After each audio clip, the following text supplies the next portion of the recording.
turning a bush to the pipes. So when I've turned that inside bit, I'm going to put this sharpened pipe inside that, and that might just do it. Let's have a go.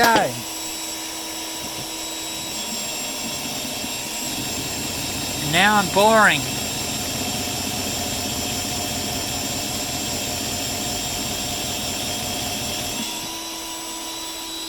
It's funny, this plastic is very, very tough, and it takes quite a lot of pressure, so I'll have to use both hands. Over and out. Wizards Forge at your service.